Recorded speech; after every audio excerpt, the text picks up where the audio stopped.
Señor representante de los medios de comunicación, buenas tardes, tengan todas y todos ustedes, me da mucho gusto saludarles. Les ofrezco una disculpa por este retraso, pero gracias por ser pacientes y permitirme el espacio de saludarles y de compartir este mensaje que quiero transmitir el día de hoy. Señoras y señores, la corrupción en México es, como lo he señalado ya de manera reiterada en distintos espacios, es un problema estructural que entre todos debemos enfrentar. Y a pesar de los esfuerzos emprendidos en las últimas décadas, la percepción sobre este problema no ha mejorado en nuestro país. De acuerdo con los resultados del Índice de Percepción de la Corrupción de 2014, que publicó Transparencia Internacional, México obtuvo una calificación de apenas 35 en una escala de 0 a 100.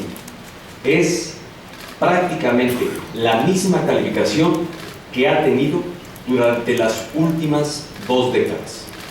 Y si bien es sostenido que la corrupción es un problema para todos los países y en muchas ocasiones un tema de carácter cultural, no hay excusa para dejar de tomar acciones decididas.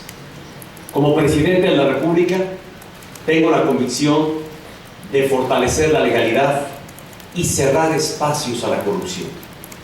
Siempre he estado comprometido a trabajar en favor de la transparencia y la rendición de cuentas. Desde el primer compromiso que firmé como candidato a la presidencia, en la primera propuesta legislativa que impulsé como presidente electo y en las reformas transformadoras que he promovido como titular del Ejecutivo.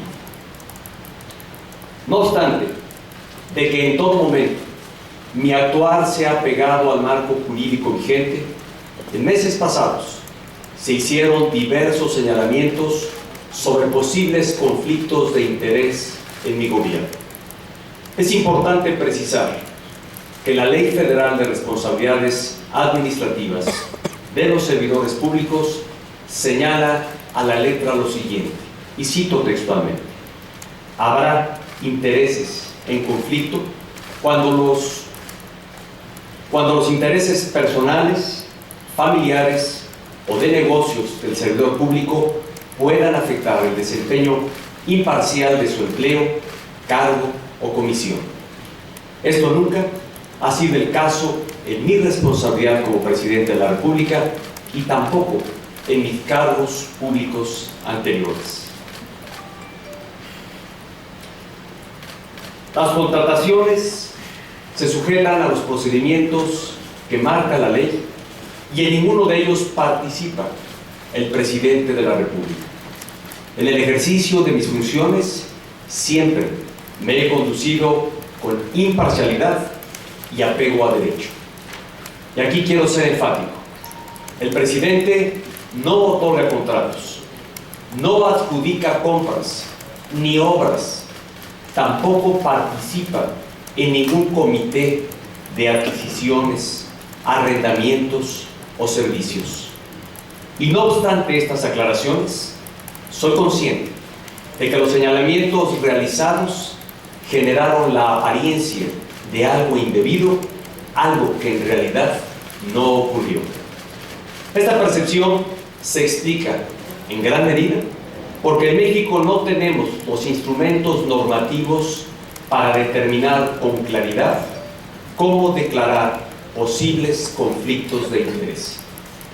La doctrina, permítame hacer esta referencia, habla de 3 tipos de conflictos de interés: los reales, en los que el funcionario público actúa de forma indebida y viola el marco legal al tomar decisiones a partir de intereses personales, familiares o de negocios.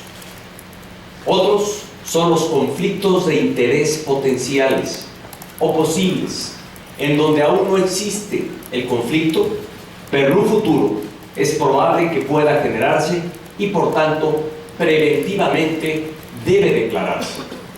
Y otro son los aparentes, en donde existe la percepción social o la sospecha de que hay un conflicto de interés sin que en realidad exista influencia indebida en la toma de decisiones ni violación legal alguna. Esto es lo que dice la doctrina con respecto al conflicto de interés. Ante ello, México necesita adoptar un enfoque moderno que garantice con políticas públicas efectivas que la toma de decisiones gubernamentales no sea vulnerada por intereses privados. Por estas razones, este día presento a los mexicanos un conjunto de acciones ejecutivas para prevenir la corrupción y evitar los conflictos de interés. El responsable de llevarlas a cabo será el maestro Virgilio Andrade Martínez, a quien he nombrado secretario de la Función Pública. Le he dado indicaciones de reforzar los procesos de control, fiscalización y auditoría del Gobierno de la República y de vigilar que los servidores públicos se apeguen a la ley y a la ética. El secretario Andrade cuenta con una amplia, prestigiada e idónea trayectoria en el servicio público para cumplir la elevada responsabilidad de su encargo y aplicar las acciones ejecutivas que hoy quiero compartirles. Primera acción. A partir de mayo de este año, mes en que por ley todos los servidores públicos entregan la declaración patrimonial, será en consecuencia obligación de los servidores públicos federales presentar una declaración de posibles conflictos de interés. Esta declaración deberá entregarse al ingresar a cargos públicos federales, actualizarse anualmente o en cualquier momento en que un funcionario considere que pudiera ocurrir un posible conflicto de interés en su responsabilidad. Asimismo, permitirá determinar si existe una posible influencia indebida en las decisiones de los servidores públicos que impida cumplir con las obligaciones de su encargo con objetividad e imparcialidad.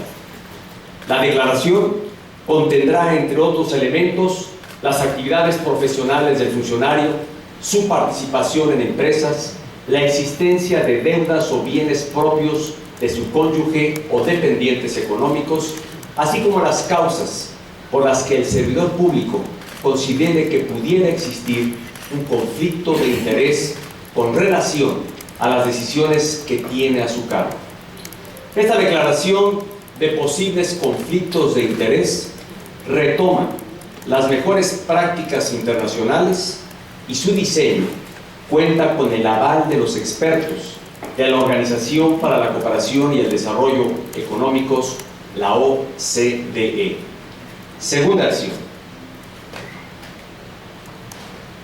Dentro de la Secretaría de la Función Pública se creará una unidad especializada en ética y prevención de conflictos de interés.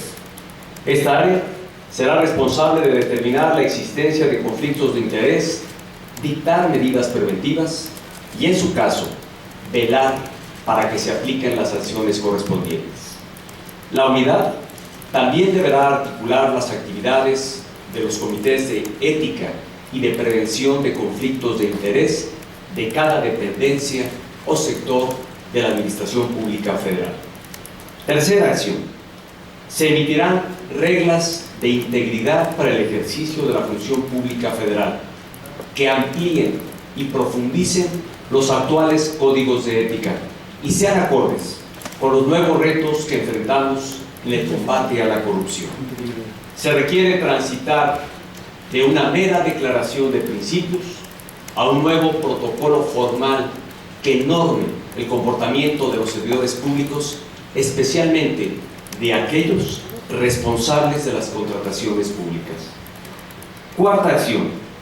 Se establecerán protocolos de contacto entre particulares y los funcionarios responsables de decidir en los procedimientos de contrataciones públicas, licencias, concesiones y permisos.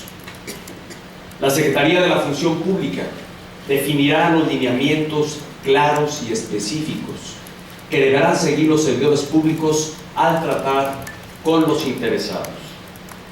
Quinta acción.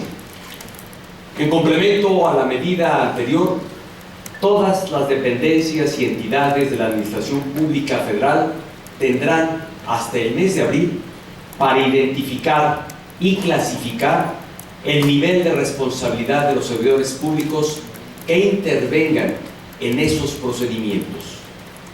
La Secretaría de la Función Pública deberá integrar un registro de dichos funcionarios y someterlos a una certificación a efecto de asegurar su honestidad y adecuado desempeño. Sexta acción ejecutiva. Se acelerará la operación de la Ventanilla Única Nacional para los trámites y servicios del gobierno. El día de hoy se publicará el decreto que permitirá incorporar los trámites federales en formatos digitales a través del portal de internet www.gov.mx. La Ventanilla Única Digital deberá incluir gradualmente los trámites de la Administración Pública Federal más solicitados por la población, siempre que la naturaleza del mismo lo permita. Esto reducirá espacios posibles o potenciales de corrupción al eliminar la interacción entre funcionarios federales y los particulares. Séptima acción. La lista pública de proveedores sancionados por el Gobierno de la República será más completa y detallada, ya que señalará la causa de su sanción. Octava acción. Se ampliarán los mecanismos de colaboración con el sector privado en materia de transparencia y combate a la corrupción. La participación activa de los ciudadanos es fundamental para identificar procesos y trámites vulnerables a conflictos de interés o actos de corrupción. Trabajaremos con cámaras empresariales y organizaciones de la sociedad civil con el propósito de suscribir convenios de colaboración y juntos prevenir actos al margen de la ley.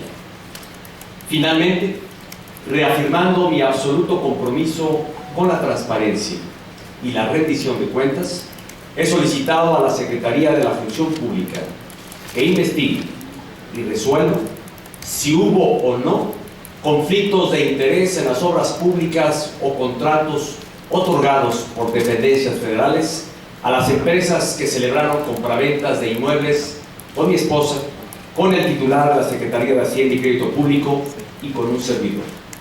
Adicionalmente, y en el ánimo de generar plena confianza y transparencia, le he solicitado al secretario de la Función Pública reunir a un panel de expertos con reconocido prestigio en materia de transparencia para que conozcan y evalúen los resultados de la investigación que habrá de llevar a cabo. Señoras y señores, el gobierno que presido está decidido a realizar una gestión pública abierta y cercana a la gente. Está comprometido a ser un gobierno más moderno, eficaz y sobre todo transparente. Por ello, para la adecuada instrumentación de estas acciones ejecutivas, el Gobierno de la República ha solicitado también la asesoría y acompañamiento de la Organización para la Cooperación y Desarrollo Económicos, la OCDE, que agrupa a 34 países de mayor desarrollo en el mundo y que en consecuencia está a la vanguardia en las mejores prácticas para la buena gobernanza. En breve, las Secretarías de Relaciones Exteriores y de la Función Pública suscribirán un acuerdo de cooperación técnica con este organismo internacional. Desde ahora, reconozco a la OCDE por su invaluable apoyo para consolidar la arquitectura institucional que hoy estamos construyendo en favor de la integridad en el servicio público y el combate a la corrupción. Las acciones ejecutivas que he anunciado se suman a lo que hemos venido promoviendo desde el inicio de este gobierno. Y déjenme, de manera iniciativa, solo hacer referencia a varias de las acciones ya que precisamente están orientadas a fortalecer la transparencia. La reforma constitucional en materia de transparencia, la participación de México en la Alianza para el Gobierno Abierto, para promover la rendición de cuentas y abrir mayores espacios de participación a la ciudadanía, así como la iniciativa de reforma a la Ley de Obras Públicas y servicios relacionados con las mismas, que fortalece los mecanismos legales para que los recursos se administren con mayor eficiencia y honradez. Además, hago votos, como ya lo he dicho anteriormente, porque en este segundo periodo de sesiones ordinarias que acaba de iniciar, las y los legisladores federales aprueben el Sistema Nacional Anticorrupción. Construir el país que queremos exige actuar permanentemente en favor de la apertura, la transparencia y la eficacia. Eso es lo que quiere y desea la sociedad participativa y propositiva que hoy, afortunadamente, tiene México. Muchas gracias. Ahora vamos a la palabra el vocero del Gobierno de la República.